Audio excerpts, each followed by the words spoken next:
Hey there, YouTube. Bed Bath and Bongs here. Thank you for joining me. Yeah, I am back on YouTube. I just want to thank all my subscribers, some of my new subscribers, Aaron Fawcett, great dude, known him for years. Um, Fucking Grateful Bear. I think another buddy of mine, Aaron, might be joining soon. I let him know about this channel's existence. I do want to thank everyone for watching and contributing, and yeah, I really do appreciate me. Do sending any ideas you do have for me to do in future videos. I do plan on a couple things, doing some how-tos on how to make beer, how to make wax, um, a couple other things. So, keep in touch for that. But of course, I'm going to start this show off with a beautiful dab. I'm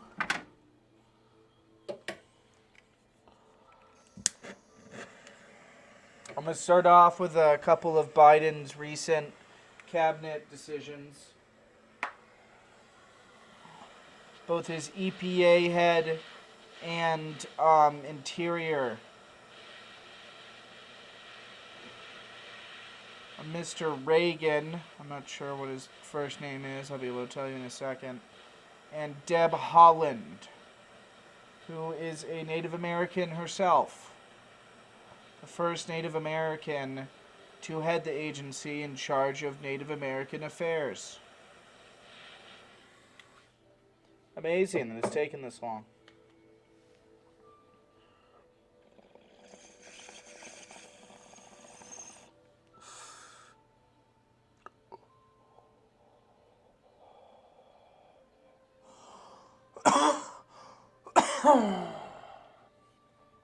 Oh, man.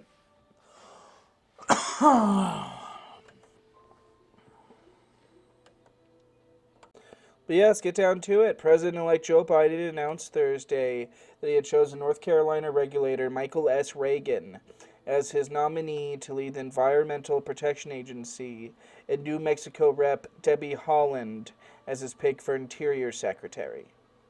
Biden said the selections round out what he said would be an experienced climate team ready from their first day in office to tackle the undeniable, accelerating, punishing reality of climate change.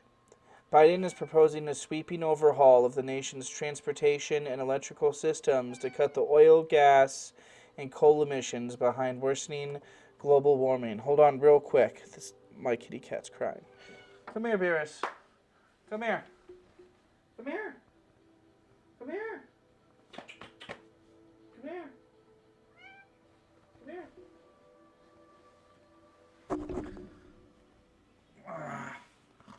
Alrighty.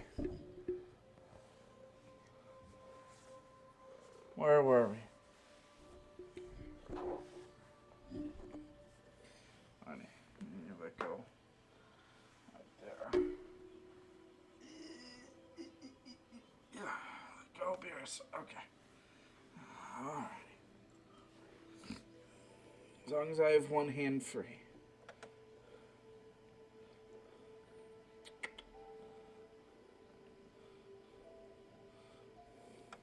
Picks also helped Biden fulfill his promise to put together a cabinet that reflects the diversity of America.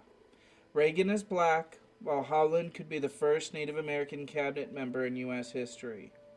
Biden will introduce Reagan, Haaland, and other newly named nominees at an event Saturday.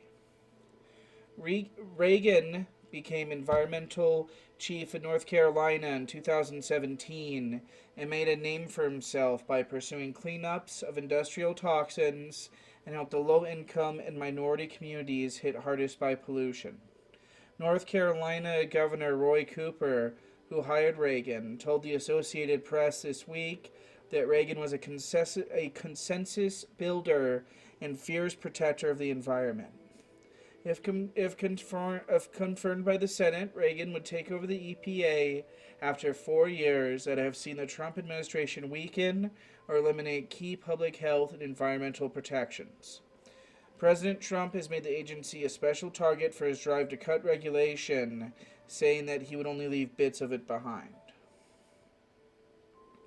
North Carolina, Reagan led the negotiations that resulted in the cleanup of the Cape Fear River, which has been dangerously contaminated by PFAS industrial compounds from a chemical plant. PFAs have... Okay. Scratching me a little too much, buddy. I'm going to have to let you down.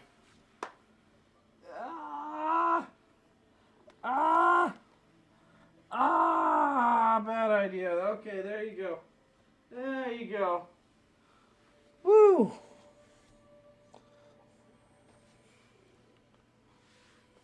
Fucking cats.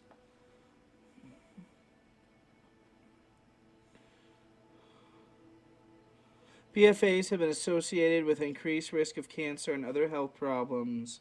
With Duke Energy, he negotiated what North Carolina said was the largest cleanup agreement for toxic coal ash. So Reagan helped clean up the bullshit PFAS that were in the river, and he cut down toxic coal ash, and it helped. Fucking imagine that. Regulatory agencies like the EPA in North Carolina, their state EPA, it helped. Because that's what the EPA does. They cut down on environmental waste and the destruction of the earth. That's what they're actually, supposed to do anyways. They're not supposed to be led by fucking oil company and coal company executives. For her part, Holland would be the first Native American to lead the Interior Department, the powerful federal agency that has wielded influence over the nation's tribes for generations. So imagine that, an agency that's created to wield influence over tribes. This would be the first Native American person. Let that soak in for a moment. Don't people have right to self-govern? Not saying it necessarily has to be a Native American, but I kind of feel like that should be the general rule for this position. Should it not? Or at least the expectation, maybe not the rule. Holland, a member of the Pueblo of Laguna, would be in charge of an agency that has tremendous sway over the nearly 600 federally recognized tribes, as well as over much of the nation's vast public lands, waterways, wildlife, national parks, and mineral wealth. She tweeted Thursday, in 4 years, Trump failed Indian country and only broke more promises. It was exacerbated by the administration's failure to take this hashtag pandemic seriously. I don't know why they included the hashtag. Looking forward to turning the page on this dark chapter. Holland's historic selection was praised by tribal leaders, progressive activists, and Democratic figures alike. Some on Biden's transition team has expressed concerns about further thinning a narrow Democratic House majority by picking a Holland for a cabinet position. I feel like that's just corporate Democrat hand-wringing yammer. They just don't want to pick someone like Holland for that position. And think about why maybe that would be. Racist comebacks.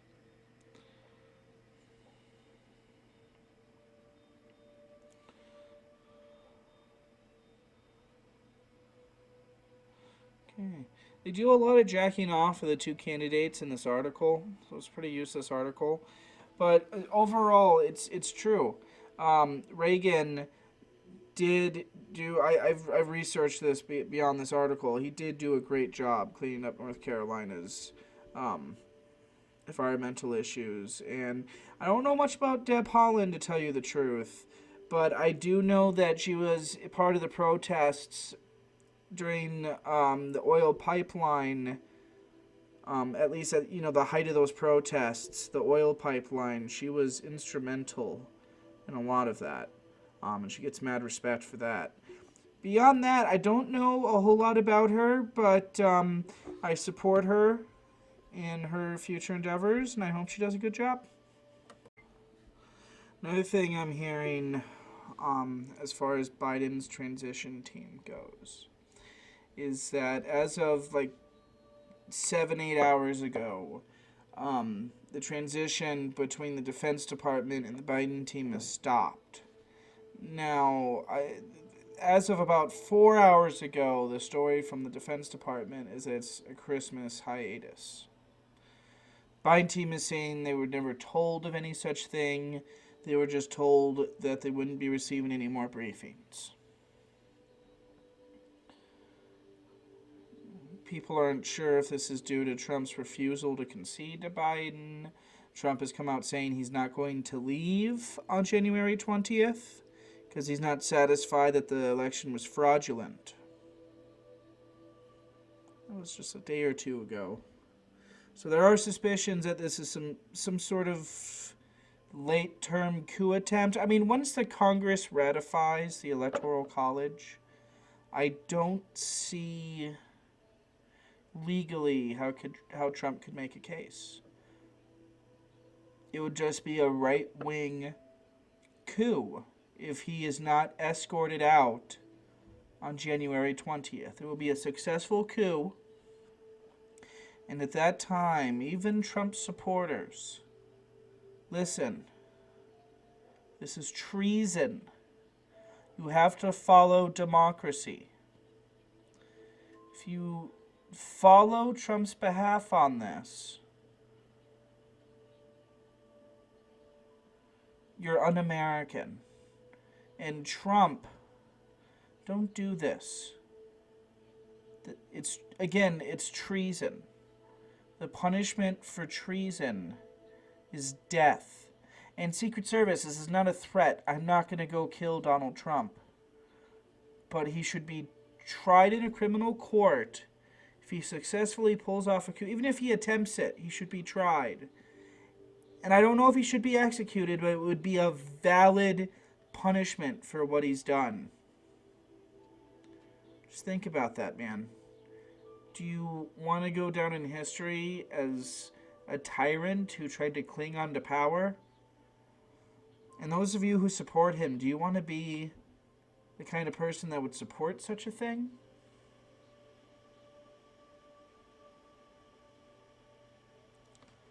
I don't know. I mean, at least prison time. That's what I would expect. If anyone else tried to take over the federal government, say again, I'm not going to. I don't want to die. I don't want anything to happen to me or my family, so I'm not going to do any violent actions. Just in case government officials are monitoring, my channel. Not going to do it. So, I mean, if you harass me, it's just to harass me.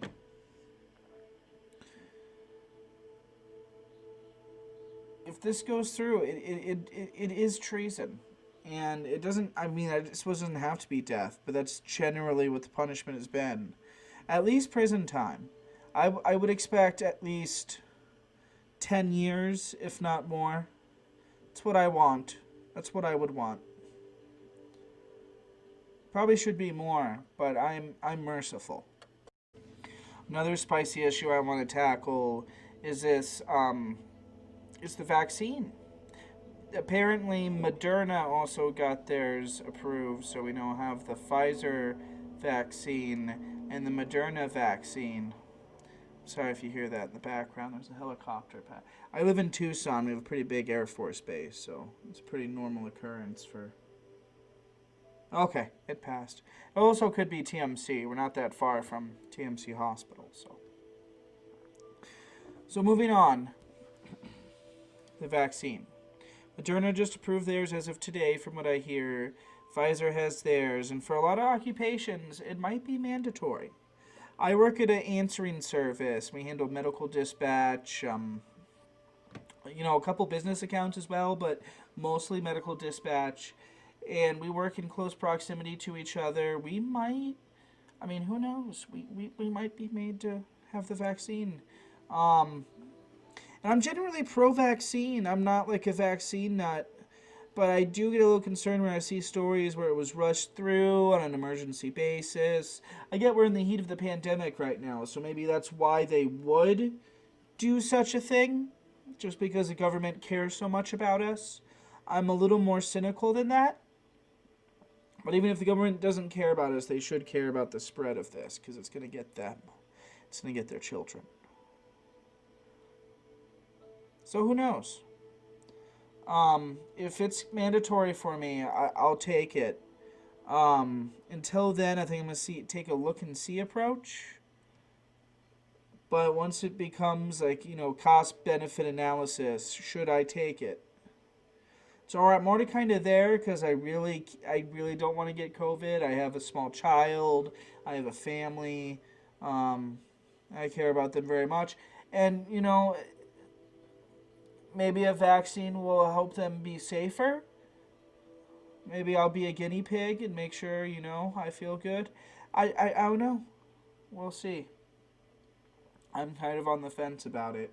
I have friends that have strong opinions in both ways. I lean a little bit more towards taking the vaccine, but I could be wrong. Apparently, Mike Pence took it on TV today, which is funny. He just recognized Joe Biden and he's going to leave the country January 6th. So he either knows that shit's going to hit the fan and Trump's going to do a coup, or he knows Joe Biden's going to win. He just doesn't want to deal with Trump and his fucking MAGA idiots. Barack Obama, George W. Bush, a couple other politicians and celebrities, they're all going to take the vaccine on TV as a media campaign to convince people to take it.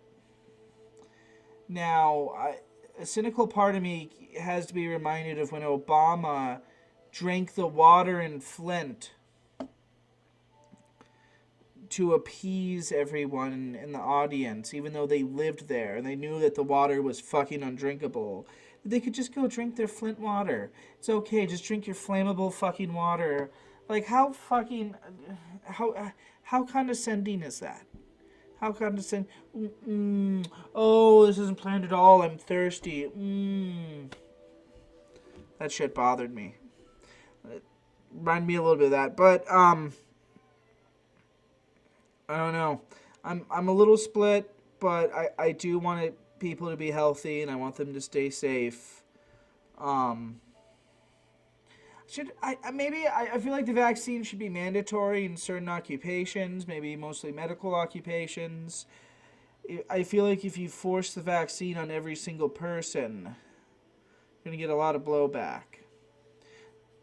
Even if you enforce it for schools, I think you're going to, especially because there's a lot of online schooling, it might not even be a thing, but we shall see.